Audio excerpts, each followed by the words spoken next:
Y si tú no eres la persona enojada, pero puedes intervenir para ayudar a aquellos que están en un conflicto, debes hacerlo. De eso hablaremos el día de hoy. El reto de hoy. Acompáñanos en esta conversación dinámica para entender mejor cómo vivir nuestras vidas a la manera de Dios.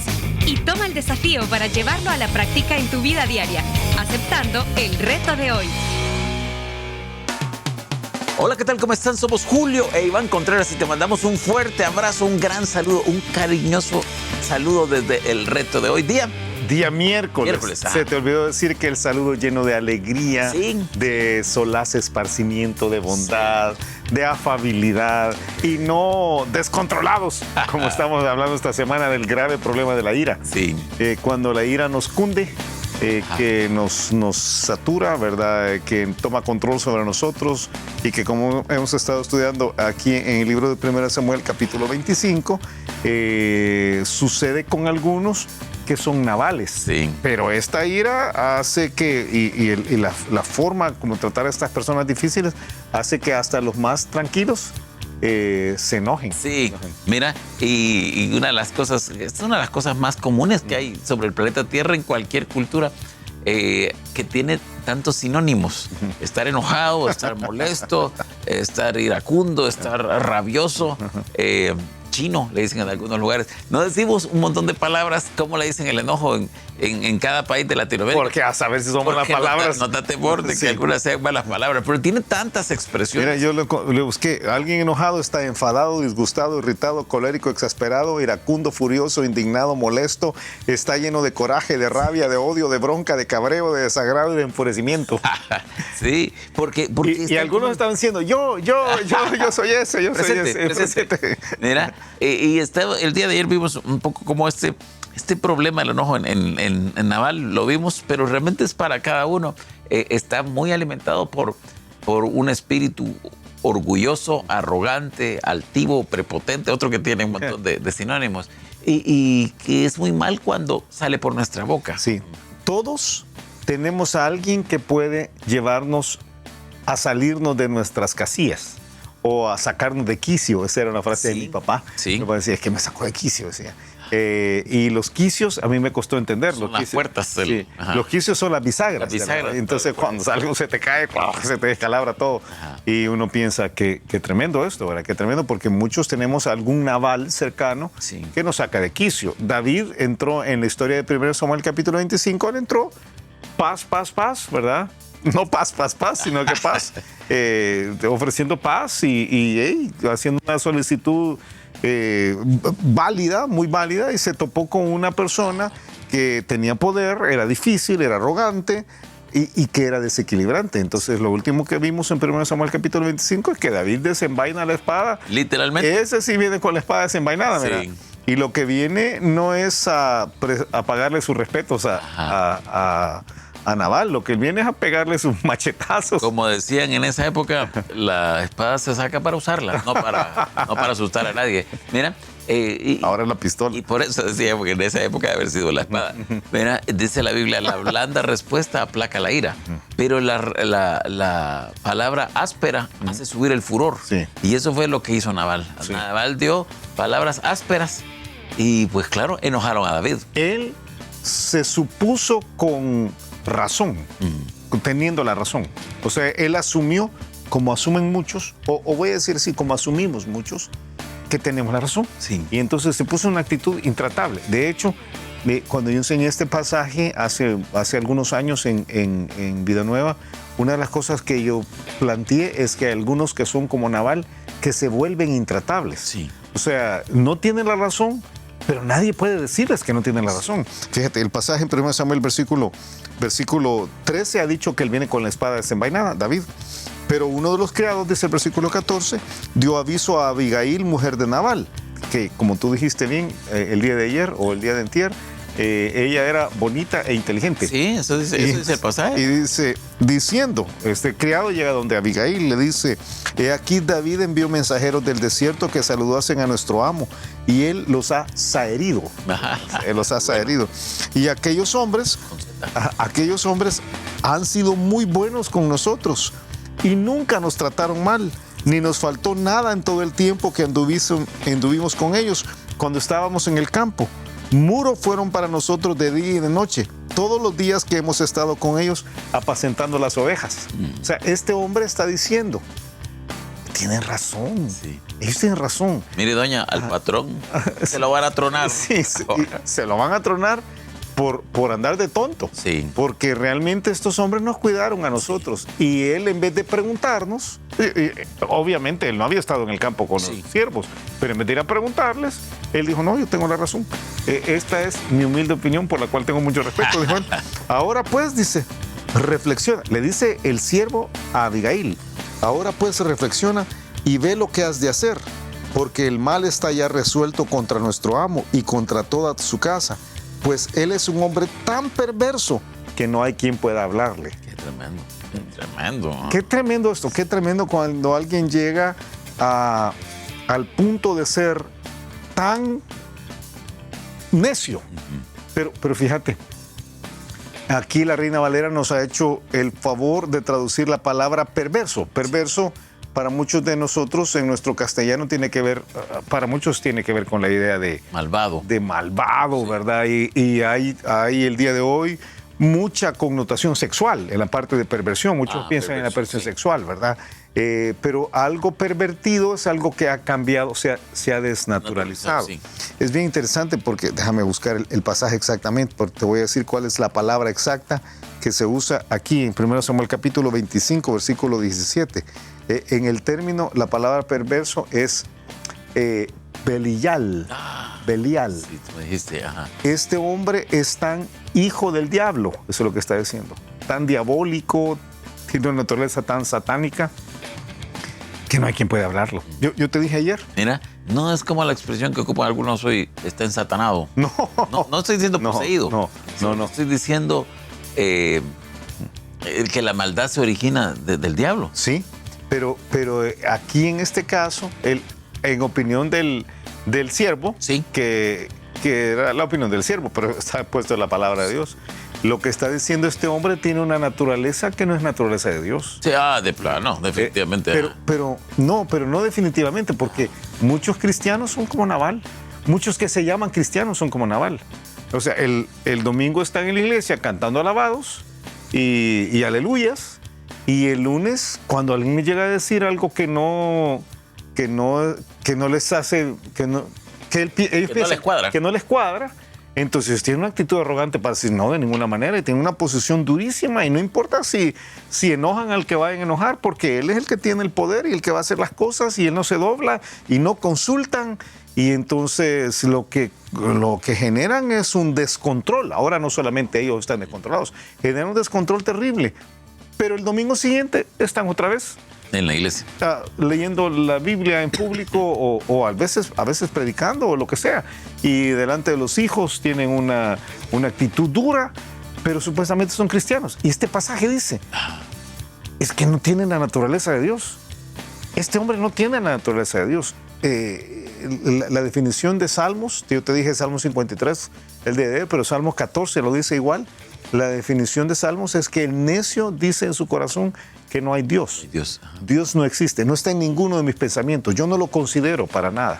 Y alguien como Nabal es alguien que no considera a Dios nunca. Mira, aquí de una vez, ¿qué crees que debemos aprender? Porque no quisiera que solo fuéramos por la historia y que no nos vaya quedando nada de más que los principios. Yo creo que, ¿tú crees que algunos de los que nos ven y quizás en continuidad con lo que vimos ayer, han tomado la decisión de que nadie les influencia?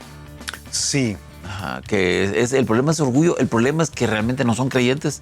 ¿Qué debemos nosotros tomar para nosotros entender esto? Lo primero es que yo consideraría, si moro, porque tú lo dijiste muy bien el lunes, si yo soy una persona que vivo constantemente enojado, vivo en este estado de frustración constante porque el mundo no me obedece a mí. Creo que hay un complot en el tráfico contra mí. Creo que hay un complot en las oficinas contra mí. Hay un complot de los hijos contra mí. Hay un complot de la esposa contra mí o del esposo contra mí. Yo consideraría revisar mi naturaleza espiritual. Sí. O sea, si yo tengo de verdad una relación con Dios, porque al tener una relación con Dios, el control no lo necesito. el control lo tiene Dios. De hecho, esa es la naturaleza espiritual. El mundo espiritual, la realidad es someterse al reino de Dios, que es la salvación, lo que estudiamos este domingo pasado. El someternos al reino de Dios implica la salvación de nuestra alma. Sí. E implica el cambio de nuestra naturaleza en el Nuevo Testamento. Entonces, cuando uno vive tratando de tener control, hay un problema de la naturaleza espiritual que yo revisaría. O sea, hablando de algo práctico, yo revisaría si mi alma está en paz con Dios, si yo vivo constantemente en conflicto. Ok, una pregunta. Estaba pensando, ¿qué es lo contrario en este caso de enojo? Porque tenderíamos con mucha facilidad a decir, es la alegría. Pero yo de esto que hemos descrito esta semana, yo no sé si es la mansedumbre. No, paz. Yo pensaría en paz o mansedumbre. Pero mansedumbre. Sí, paz. Yo creo que... Porque mansedumbre incluye el sentido de autocontrol. Sí. La mansedumbre, siempre ponemos de ejemplo el caballo. El caballo que es poderoso. Que es un hermano que está... Mira que es poderoso. Pero hace poco vi apellido Caballo. Interesante porque era apellido. Mira... es un apellido galopante. Mira, una persona que no está como este que estamos describiendo, que está enojado, pero es porque está prepotente, es orgulloso. Yo creo que lo contrario sería como una persona mansa, porque está en control, está en autocontrol. Si mansa no quiere decir que no tiene carácter, que no tiene... Porque esa es la idea de algunos, ¿verdad? La idea de uno es que él es bien apagadito, hermano, así bien mansito, ¿verdad? Y no, para nada. Moisés era el hombre más manso sobre la tierra. Sí. Jesús era un ejemplo de mansedumbre. Manso y humilde de corazón. Entonces, ¿qué sería lo contrario de esto que estamos describiendo? Una persona mansa. Yo creo que lo que tú has dicho. Yo pienso en paz, en la paz interior que viene de entender que Dios está en control, pero creo que se refleja en la actitud de mansedumbre. Sí. Que esa paz interior se rebalsa. Más que en alegría. Sí. Es que mi primera idea es que una persona enojada, lo contrario a una persona alegre. Ajá. Pero esto que estamos estudiando esta semana no tiene que ver tanto con esa alegría. Creo que sí tiene que ver el contentamiento, que es diferente. Yo creo que sí, pero como lo titulamos, ¿verdad? Descontrolados, sí. Descontrolados. El problema de la ira es que precisamente hemos perdido no la alegría de la vida, hemos perdido el control de la vida. Ahora, yo creo, como te metiste por esa vertiente, es importante. Yo creo que cuando uno va depositando su confianza más y más en Dios y va dejando que Dios tenga más y más control, la gente disfruta más la vida. Claro. Entonces es más alegre. Sí. Voy a decir, ese es un subproducto sí. de dejar el control a Dios. Sí. En la medida en que tú querés tener el control y no lo tenés siempre, porque nadie tiene control. O sea, pensá en un político conocido o pensá en un multimillonario, sí. ¿verdad? Que tiene todo el poder. Recientemente leí el tuit de un millonario latinoamericano que estoy seguro que no nos ve, entonces voy a citarlo. Alguien le dice, ¿por qué no se postula para presidente? Es un hombre muy conocido en su país. Y entonces la respuesta de él, muy franca, es, ya tengo suficiente poder y suficiente dinero, ¿para qué voy a ser presidente? Y yo dije, wow, qué tremendo. Para servir a los demás. Sí, yo dije, qué barbaridad. Pero aún estas personas que arrogantemente dicen, yo tengo todo... Se enojan. Sí. Se enojan porque hay momentos de frustración y viven vidas amargadas. Estas personas realmente tienen problemas biliares, tienen gastritis, tienen colitis, no pueden dormir bien. Muchas manifestaciones físicas. Manifestaciones satánicas en algunos casos. ¿Verdad? Sí, le da vuelta la cabeza. Sí. Mira, pero sí hay muchas manifestaciones físicas en alguien que vive su vida así, estresado, molesto. Que aquí hablamos de un hombre, fíjate, sí. Nabal es un hombre, pero las mujeres son iguales. O sea, tengamos mucho cuidado. Yo recuerdo siempre recuerdo la nunca lo suficiente bien ponderada esposa de Job. Sí. En Job capítulo 2, ella le dice, ¿aún retienes tu integridad? Cuando está todo desarmado el pobre Job, maldice a Dios y muérete. Sí. Y la respuesta de Job es, como suele hablar cualquiera de las mujeres, fatuas has hablado. ¿Sabes que esa palabra fatua es la palabra naval? Naval. Tremendo. Entonces dice, pues sos una navala, va. No sé lo que está diciendo. Porque el problema de este descontrol de esta necedad de querer tener control, que producen arranques de enojo. No es solo característica de hombres, en algunos casos es una característica de mujeres. Mira, ¿qué hace Abigail? Abigail dice que llega el siervo y le dice, mire, al patrón se lo van a tronar porque habló mal. Lo que ella hace, y no sé si vamos a tener tiempo, pero voy a darte por lo menos la introducción. Ella juega un papel de oro en todo esto. Y ojalá que aquellos que tratan con un Nabal tengan a una Abigail cerca. En su vida, sí. Que bueno, y ojalá que las Abigailes y los Abigailos, porque aquí no es propio únicamente de las mujeres, igual que el enojo no es propiamente únicamente de los hombres, tengan el valor que tuvo esta mujer, porque esta mujer se puso las pilas. Entonces Abigail tomó luego, fíjate, una mujer muy diligente, y va a ir a confrontar el problema. O sea, ella va a ir no va a ir a confrontar a Nabal. Sí, porque ella sabe que Nabal no escucha. Y dice, entonces Abigail tomó luego 200 panes, porque lo que le había venido a pedir era comida, ¿verdad? 2 cueros de vino, 5 ovejas guisadas, 5 medidas de grano tostado, 100 racimos de uvas pasas y 200 panes de higos secos, y lo cargó todo en asnos. Varias cosas veo yo aquí. ¿Nabal tenía cómo ayudar? Sí. Sí, había plata y lo dice. Cualquiera que tiene 5 ovejas guisadas para regalar ahí en la refrigeradora, no sé cómo las tenían. Ahí había plata, o sea, no es una cuestión de que no, fíjese que el otro mes le ayudo, ¿verdad? Tenía plata. Y dijo a sus criados, id delante de mí y yo seguiré luego. Muy, muy sabia. Sí. O sea, ella va a ir a arreglar el problema, pero no va de entrada. No va de entrada. Y nada declaró a su marido Nabal. Y algunas mujeres están diciendo, por eso yo no le digo todo a mi esposo.